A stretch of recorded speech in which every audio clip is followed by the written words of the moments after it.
ایک بزرگ تھے، ان پر اللہ تعالیٰ کی نعمتیں تھیں تو وہ بہت ڈرتے تھے اپنے دل میں کہ ایسا تو نہیں کہ میرے عملوں کا اجر دنیا میں ہی دے دیا جائے اور آخرت میں پہنچوں تو کہہ دیا جائے کہ اذہبتم طیباتکم فی حیاتکم الدنیا واستمتعتم بہا۔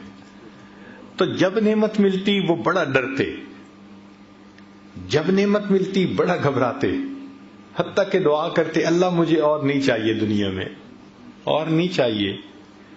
کئی مرتبہ دعا مانگی لیکن جتنا دعا مانگتے اتنا زیادہ ملتا، اتنا زیادہ ملتا۔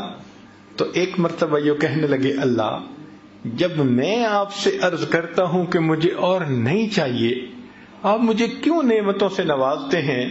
تو دل میں الہام ہوا میرے بندے جب تک تو نعمت کا شکر ادا کرنے سے باز نہیں آئے گا ہم تمہیں اپنی نعمتوں کے نوازنے سے باز نہیں آئیں گے۔ تو نعمتوں کا شکر ادا کرتا رہتے ہیں، ہم دیتے رہتے ہیں، تو رکے گا تو ہم رکیں گے نا۔ سبحان اللہ۔ تو یہ تو رسی ہمارے ہاتھ میں اللہ نے پکڑا دی، شکر ادا کرو، دیکھو نعمتیں کیسے بارش کی طرح تمہارے اوپر آتی ہیں۔ تو اللہ تعالیٰ کی نعمتوں کا شکر ادا کرنا